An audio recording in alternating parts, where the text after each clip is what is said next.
All right, here's try it 2.1 from PreCalculus OpenStax. We're told we have a linear function that goes through these 2 points, and we're asked to find the slope.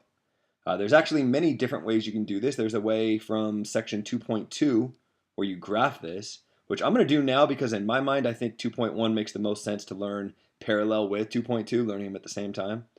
But I'll show you how you can do this just using the methods of 2.1 as well. But for 2.2, if you're going to graph this thing, it goes through the point 2, 3. So here's a very poorly drawn graph, but fortunately it won't matter. There's 2, 3. And 0, 4. Here's 0. Here's 4 up here. So it goes through those 2 points. Try your best to connect them with a straight line. Question, is that line going up, going down, or is it horizontal, neither going up nor down? Looks like it's going down to me. Okay, then the function is decreasing. Cool, halfway done. Not completely done though, because it asks you to find the slope. There's lots of different ways you can think of the slope. The slope, as they wrote up here, is the change in output over the change in input.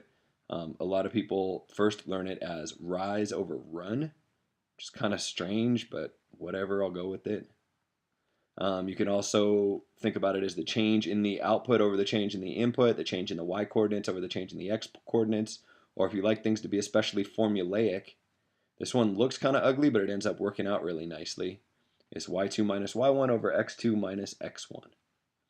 So, anyways, to answer the question, find the slope. Well, you can look at this and just figure out rise over run. Rise is how far it goes up. So if I'm starting at this point right here, it goes up by -1. So my journey from this point to this point, I have to go up by -1, and then I have to go over to the right by 2. So the rise is how far it goes up, the run is how far it goes to the right. It went up by -1 because it actually went down, and went over by 2.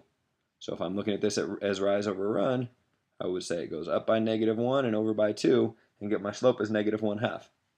If you want to do things more formulaic, or more using the methods of 2.1, you'd solve it like this: y2 minus y1 over x2 minus x1. Label these points x1, y1. Wow, that's hard to read. Try that again. And x2, y2. How do you know which one to label x1, y1, and which one to label x2, y2? It doesn't make a damn bit of difference. Totally up to you. They get the same answer no matter what you choose. And then plug them into this formula.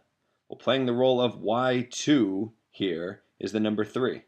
Because this point right here, maybe it's easier to label them down here. I'm calling this x2 and y2, and I'm calling this x1 and y1. And again, it makes no difference if you call this x1, y1, and this x2, y2. Just make sure if you call this x1, you don't call this y2.